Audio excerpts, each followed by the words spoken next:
Değerli şagirdlər, abituriyentlər, izləyicilər. Bugünkü dərsimizdə sintaktik əlaqələrdən danışacaq. Sintaktik əlaqələr çətin mövzu hesab olunur. Ona görə diqqətli olmağınızı tövsiyə edirəm. Sintaktik əlaqənin gördüyünüz kimi iki növ var. Tabelilik, tabirsizlik. Ümumiyyətlə, sintaktik əlaqələr nədir? Əvvəlcə o suala cavab verək, sonra tabelilik, tabirsizlikdən danışaq. Cümlələr və söz birləşməsinin tərkibindəki sözlər arasında olan məna və qrammatik bağlılığa sintaktik əlaqələr deyilir. Və sözlər arasında və yaxud cümlələr arasında, həm cümlələr arasında, həm də cümlədəki sözlər, söz birləşməsinin tərkibindəki sözlər arasında olan əlaqələrin iki növ var. Tabelilik, tabirsizlik. Demək, tabelilik əlaqəsi də həm cümlələr arasında ola bilir, həm sözlər arasında. Tabirsizlik əlaqəsi də həm cümlələr arasında ola bilir, həm sözlər arasında ola bilir. Elə belə deyim dedikdə, yəni burada nümunə çəkmədən deyim. Tabirsiz mürəkkəb cümlənin tərəfləri arasında tabirsizlik əlaqəsi olur. Yəni, mən danışıram, uşaqlar dinləyir. Mən danışıram, virgül qoyuram, uşaqlar dinləyir. Burada da tabirsizlik əlaqəsi var. Uşaqlar dinləyirlər. Burada bir tabirsizlik əlaqəsi var. Və yaxud oxuyuram ki, tələb olum.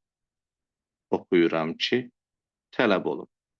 Burada da tabirlilik əlaqəsi var. Çünki cümlə tabirsiz, tabirli mürəkkəb cümlədir.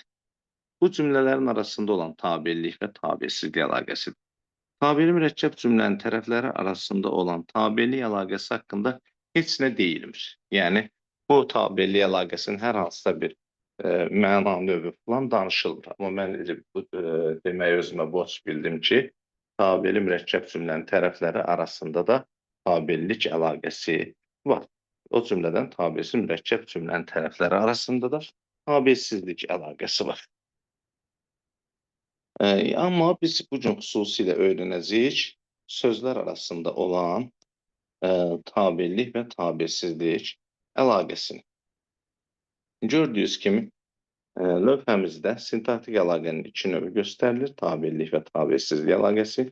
Tabirlik əlaqəsinin isə üç növü göstərilir. İdarə əlaqəsi, uzlaşma əlaqəsi, yanaşma əlaqəsi.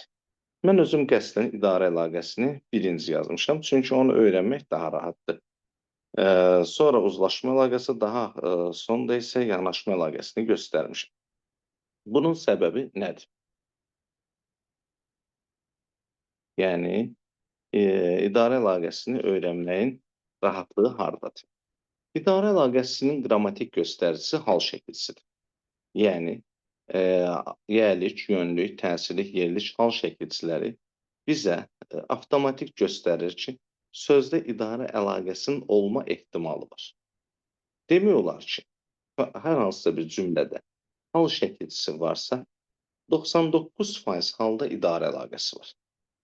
Çünki hal şəkilçili sözlər harasa bağlı olur. Özündən sonra gələn hər hansısa bir sözə bağlı olur və bu zaman sözdə idarə əlaqəsi olur. Bircə yərlik hallı söz, yerlik çıxışlıq hallı söz cümlədə xəbər olsa, həmin hal şəkilçisinə görə idarə əlaqəsi olmaz. Amma cümlədə əvvəldə, ortada hardasa bir hal şəkilçisi varsa, həmin hal şəkilçili söz hansısa sözə mənaca bağlıdır və mənaca bağlanmaqla yanaşı, demək o həm də həmin sözə idarə əlaqəsi ilə bağlanır. Buradakı nümunəni görürsünüz. Məktəbə getmək. Məktəbə getmək o deməkdir ki, burada məktəb sözü getmək sözünə idarə əlaqəsi ilə bağlanır. Yəni, burada mən bilən çətin bir anlayış yoxdur. Hal şəkilçisi, yəni yönlük hal şəkilçisi, söz, məktəbə sözü getmək sözünə idarə əlaqəsi ilə bağlanır. Və yaxud həyəti təmizləmək. Həyəti sözündə təsirli hal şəkilçisi var və o təmizləmək sözünə bağlanıbdır, deməli, idarə əlaqəsi ilə bağlanıb. Hal şəkilçili sözlər hansı sözə bağlanırsa cümlədə mənaca özündən sonra gələn, çünki hal şəkilçili sözdə asılı sözlərdir və onlar özlərindən sonra gələn əsas sözə bağlanırlar və idarə əlaqəsi ilə bağlanırlar. Bir daha vurğulayıram, idarə əlaqəsinin qrammatik göstəricisi hal şəkilçisidir. Xəbəri çıxmaq şərti ilə hansı sözdə hal şəkilçisi varsa, həmin hal şəkilçili söz bağlandığı sözə idarə əlaqəsi ilə bağlanır. Bax, bir daha böyütdüm idarə əlaqəsi üçün olan qaydaları. Hal şəkilçili sözlər mənaca bağlandıqları sözə idarə əlaqəsi ilə bağlanır. Hal şəkilçili söz asılı söz, bağlandığı söz əsas söz hesab olunur. Məktəbə getmək, burada bir idarə əlaqəsi var. Həyəti təmizləmək, burada bir idarə əlaqəsi var.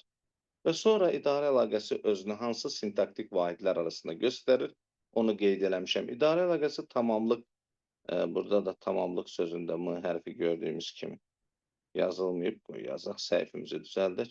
İdarə əlaqəsi tamamlıq və xəbər, yer zərfliyi və xəbər, o cümlədən ikinci və üçüncü növ təyinli söz birləşmələrinin tərəfləri və digər söz birləşmələrinin tərəfləri arasında ola bilir. Digər söz birləşmələrinin tərəfləri arasında ola bilir nə deməkdir? Məsələn, deyirəm ki, dərslərini oxumaq. Bu bir məsdər tərkibidir. Bax, orada da idarə əlaqəsi ola bilər. Məktəbin direktoru, bu üçüncü növ təyinli söz birləşməsidir. Məktəb sözü direktor sözünə idarə əlaqəsi ilə bağlanmış olur. Bir sözdən hal şəkilçili sözlər özlərindən sonra gələn və mənaca bağlandıqları sözlərə idarə əlaqəsi ilə bağlanmış olurlar. Mən biləm, burada bir çətin anlayış yoxdur. Gəldik uzlaşma əlaqəsinə, tabelik əlaqəsinin daha bir növü olan uzlaşma əlaqəsinə. Uzlaşma əlaqəsinin qrammatik göstəricisi şəxs və mənsubiyə şəkilçiləridir. Şəxs və mənsubiyə şəkilçili sözlər həmin şəxs və mənsubiyə şəkilçisinin işlənməsini tələb edən sözə uzlaşma əlaqəsi ilə bağlanır. Yəni, mən gedirəm sözündə əm şəkilçisi var, şəxs şəkilçisi. Gedirəm sözündəki əm şəkilçisinin işlənməsini, şəxs şəkilçisinin işlənməsini tələb edən söz mən sözdür. Demək, həmin gedirəm sözü mən sözünə uzlaşma əlaqəsi ilə bağlanır. Və yaxud şəxsə və kəmiyyətə görə dəyişmiş, mənsubiyyətə görə dəyişmiş sözlər arasında uzlaşma əlaqəsi olur. Yəni, mənim evim, sənin evin, onun evi, bizim evimiz, sizin eviniz, onların evi. Bu cür deyəndə, evim sözü mənim sözünə, evin sözü sənin sözünə, evi sözü onun sözünə, evimiz sözü bizim sözünə, eviniz sözü sizin sözünə, evləri sözü onların sözünə uzlaşma əlaqəsi ilə bağlanmış olur. Mən yazıram, sən yazırsan, o yazır, biz yazırıq, siz yazırsınız, onlar yazırlar.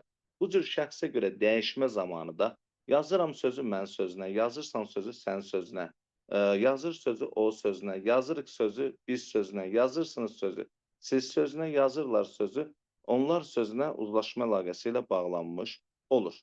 Sadəcə uzlaşma əlaqəsində asılı söz ikinci, əsas söz birinci gəlir.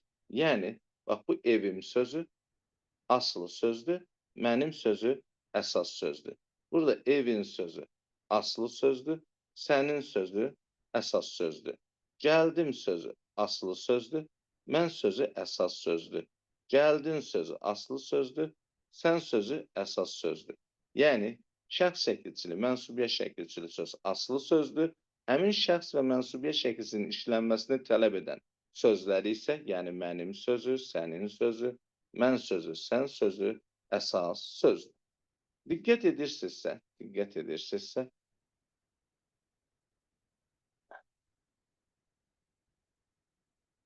bax, bu çevrəyə aldığım hissədə sözlər arasında iki sintaktik əlaqə göstərilmişdir. Bu, niyə belə olur? Adətən iki söz arasında bir sintaktik əlaqə olur. Amma ikinci növ və üçüncü növ təyinli söz birləşmələrinin tərəfləri arasında həm idarə, həm də uzlaşma əlaqəsi olur. Gördüyünüz bu mənim sözündə im yiyəli şan şəkilçisi var.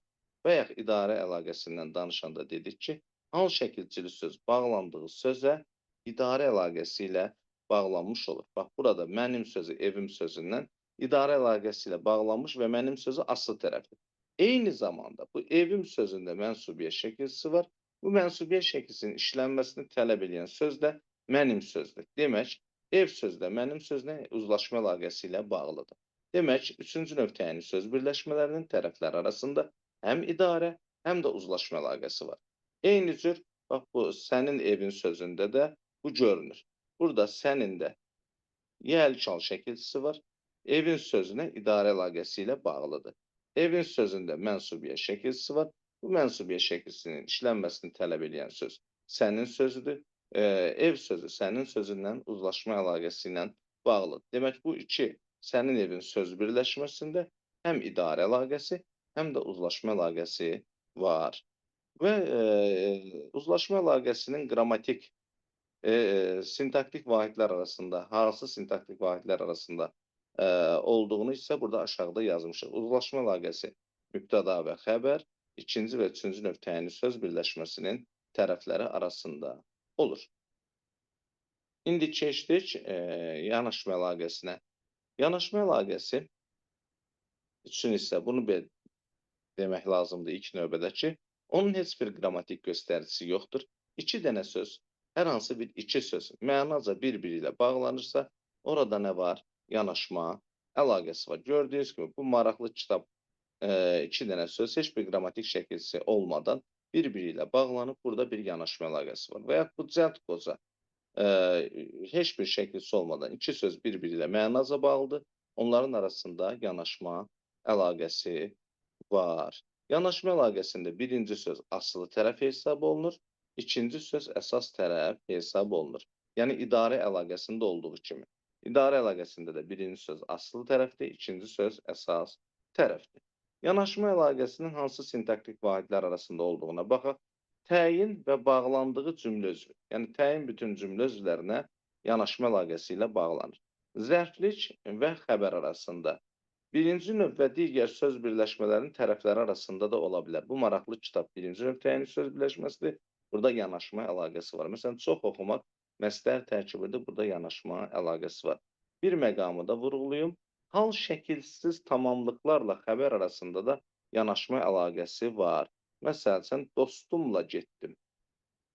Dostumla getdim.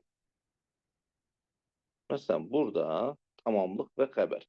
Dostumu böyük hərfdən yazaq. Məsələn, burada da nə var? Yanaşma əlaqəsi var. Deməli, hal şəkilçili tamamlıqlar xəbərə idarə əlaqəsi ilə bağlanır, amma qoşmalı tamamlıqlar xəbərə yanaşma əlaqəsi ilə bağlanır. Gəldik indi tabesizlik əlaqəsinə. Tabesizlik əlaqəsinin tabesiz mürəkkəb cümlənin tərəfləri arasında olduğunu qeyd eləmişdik. Eyni zamanda həmcins sözlər arasında və yaxud sadalama intonasiyası ilə bağlanmış digər sözlər arasında da tabesizlik əlaqəsi olur. Yəni, tabesizlik əlaqəsi üçün belə desək ki, tabesizlik əlaqəsi tabesiz mürəkkəb cümlənin tərəfləri və həmcins sözlər arasında olur. Burada bir yanlışlıq, bir yarımçıqlıq olur. Çünki tabesizlik əlaqəsində söz birləşməsinin asıl tərəfləri də ola bilər. Məsələn, kitabı, dəftəri çantama qoyanda gözüm şkafa sataşdı. Yaxud gözüm televizora sataşdı. Bu da kitabı, dəftəri qoyanda. Bu da kitabı və dəftəri sözlər arasında tabesizlik əlaqəsi var. Amma onlar həmcins sözlər deyil. Dolayısıyla başqa cür belə demək olar. Tabesizlik bağlayıcıları olan yerdə tabesizlik əlaqəsi var. Və yaxud tabesizlik bağlayıcılarını bərpa eləyə bildiyimiz yerdə tabesizlik əlaqəsi var. Və yaxud sadalama intonasiyası ilə bir-birinə bağlanan sözlər, cümlələr arasında tabesizlik əlaqəsi var.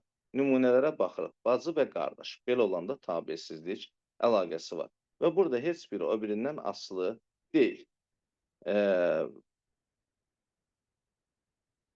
Və gördüyünüz kimi, bacı və qardaş və ilə də yazıla bilər. Məsələn, və bağlayıcısı ilə də bağlana bilər. Gördüyünüz kimi, vergül qoyaraq yazılı nitqdə adi bir intonasiya ilə də bağlana bilər. Və gördüyünüz kimi, müəllim danışır, uşaqlar dinləyirlər. Bu cümlənin arasında da tabesizlik əlaqəsi var. Bura və bağlayıcısını qoya da bilərik, bərpa da eləyə bilərik. Dəyərli izləyicilər, əgər sizə bir faydam toxundusa, mənə nə mutlu. Bir daha bu lövhəni biraz da kiçildirəm ki, sintaktik əlaqələri bütöv şəkildə gözümüz önündə canlandıra bilək. Və sizin diqqətinizi yəqin ki, sintaktik əlaqələrin yuxarısında söz birləşmələri ilə bağlı olan qeyd də cəlb elədi. Onu da görməniz üçün lövhəni aşağı belə çəkdim. Burada gördüyünüz kimi söz birləşmələrinin təsnifatı da verilmişdir. Başqa bir dərsimizdə söz birləşməsindən danışdığımız üçün daha söz birləşməsindən danışmaq istəmirəm. YouTube kanalımda onu da izləyə bilərsiniz. Diqqətiniz üçün təşəkkür edirəm. Sizə bir faydam toxundusa, mənim üçün nə mutlu.